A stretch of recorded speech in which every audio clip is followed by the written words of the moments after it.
दोस्तों, मैं आचार्य गजराज सिंह आयुर्वेद वाचस्पति आज आपके समक्ष दूसरे प्राणायाम कपालभाति के बारे में बातचीत करने के लिए उपस्थित हूँ। इससे पहले मैंने आपके साथ भस्त्रिका प्राणायाम के विषय में बातचीत की थी।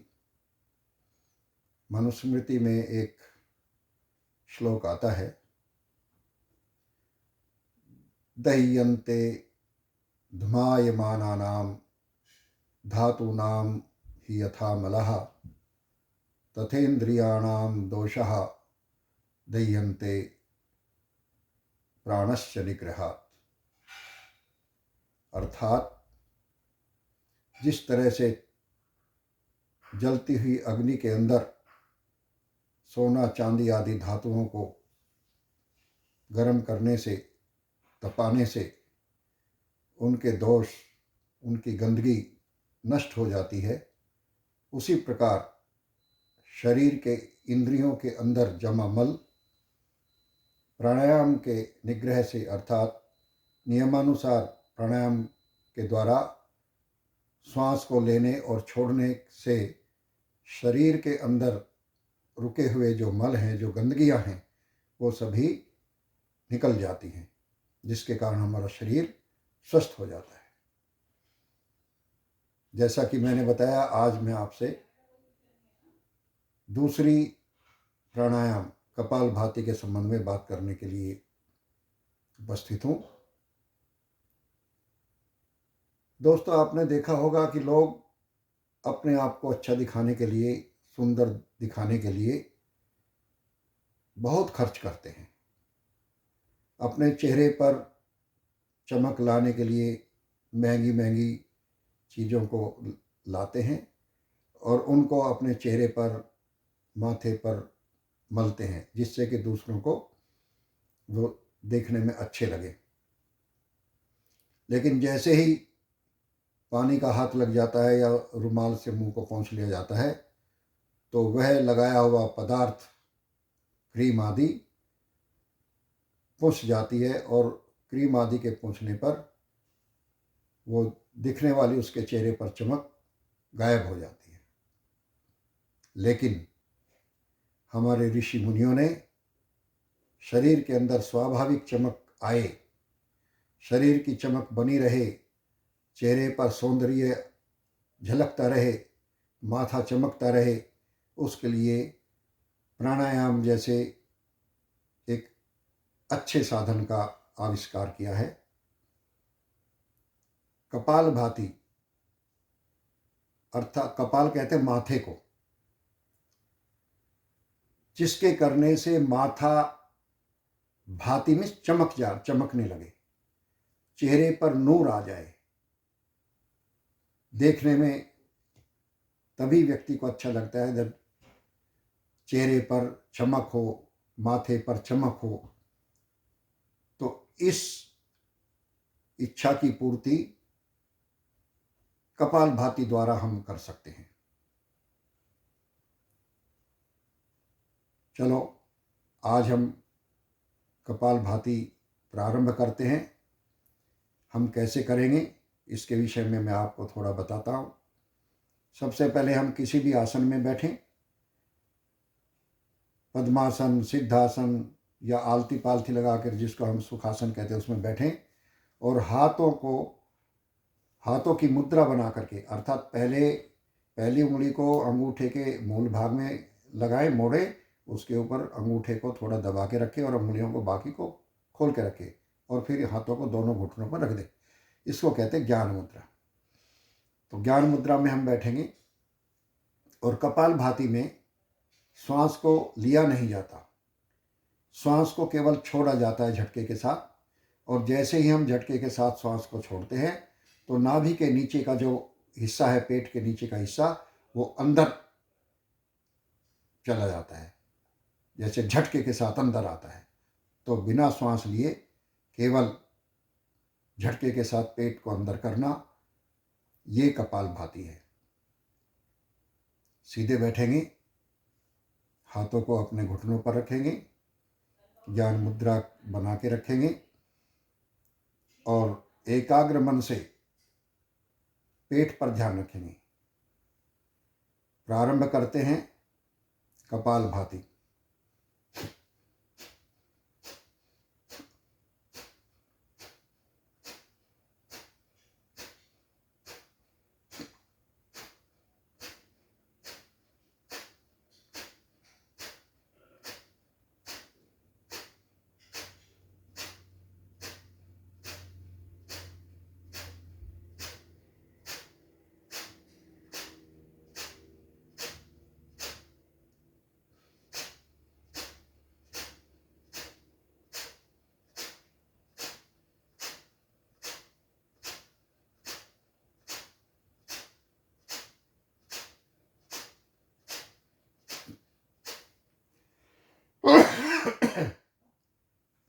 एक दो सांस लेंगे, फिर से आगे करेंगे।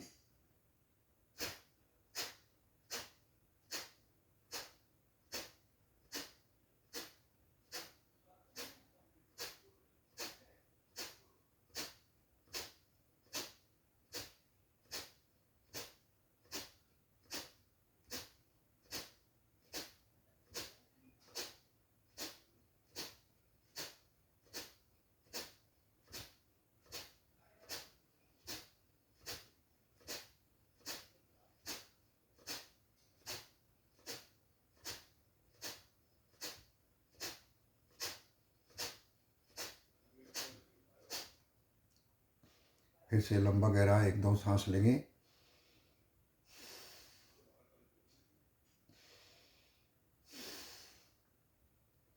फिर से 50 स्ट्रोक लगाएंगे।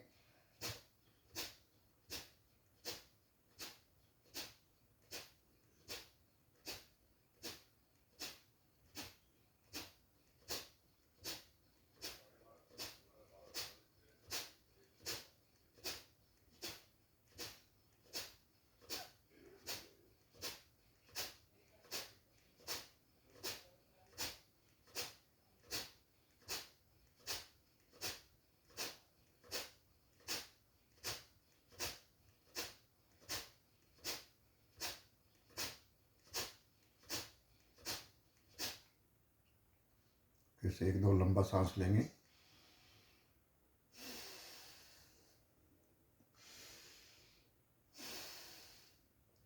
फिर से 50 स्ट्रोक लगाएंगे।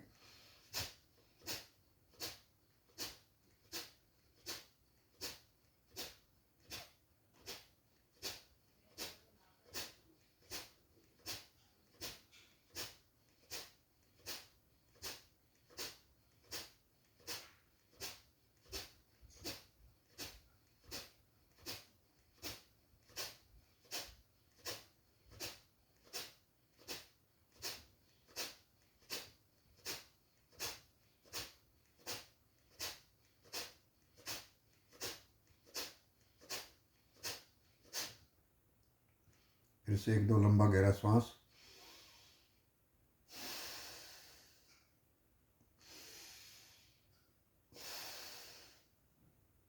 फिर से 50 स्ट्रोक लगाएंगे।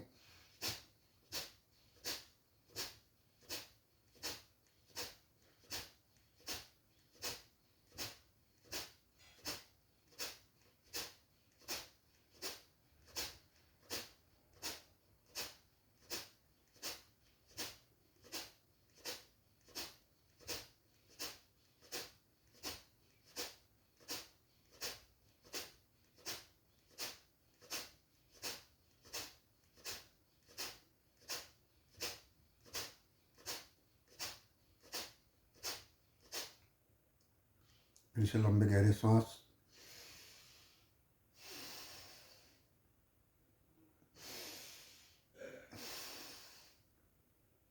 फिर से 50 स्ट्रोक लगाएंगे।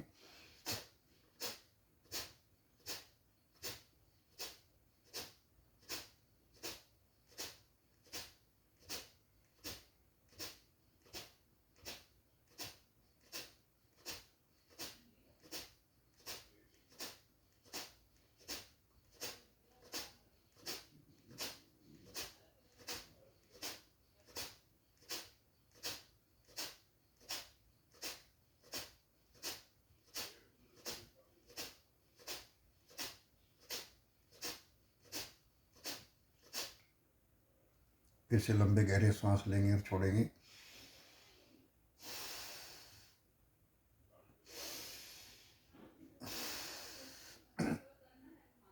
फिर से 50 स्ट्रोक लगाएंगे।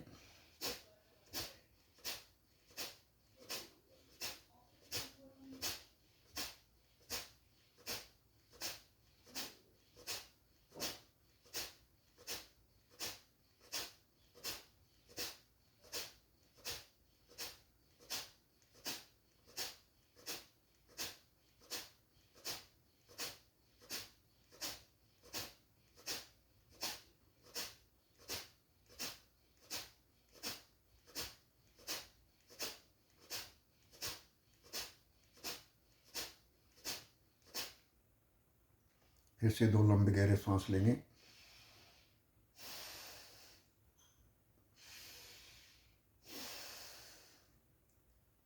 एक बार फिर से 50 स्ट्रोक।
फिर से लंबा गहरा सांस लेंगे।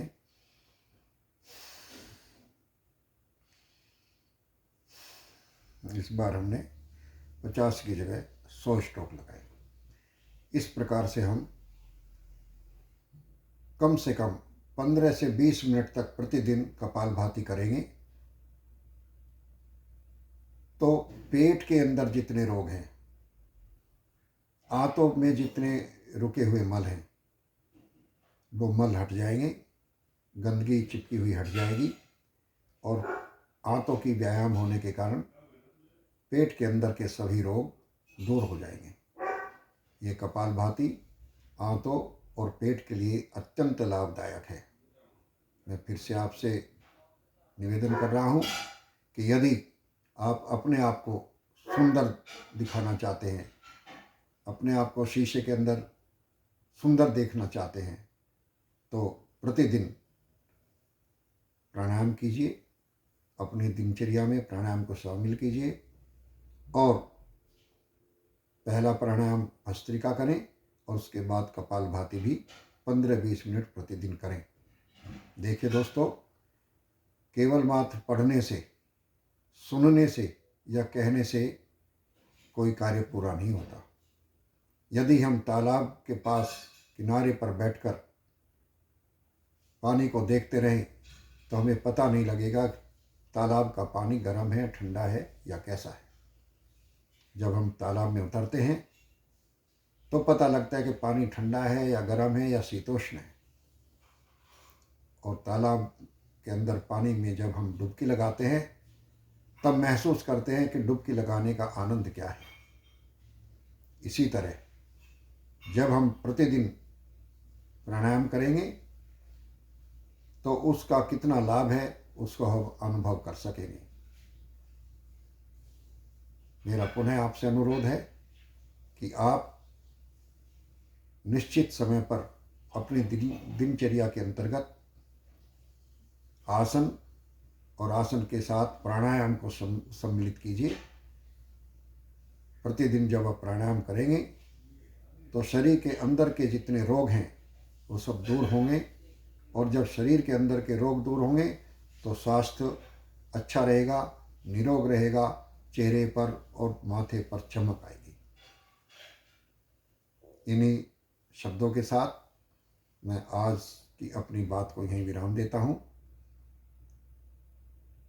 एक बार पुनः आपसे प्रार्थना है कि यदि आपको मेरी ये बातचीत अच्छी लगी हो और आपको लगता है कि हमें ये दिन अपने दिनचर्या के अंतर्गत सम्मिलित करके अपने आप को सुंदर बना सकते हैं, तो मेरे इस वीडियो को लाइक कीजिए, शेयर कीजिए। इसी के साथ सभी को सादर नमस्ते। इसके बाद पुनः एक अन्य प्राणायाम के विषय में बातचीत करने के लिए मैं दोबारा आपके समक्ष उपस्थित होऊंगा। ओम शम।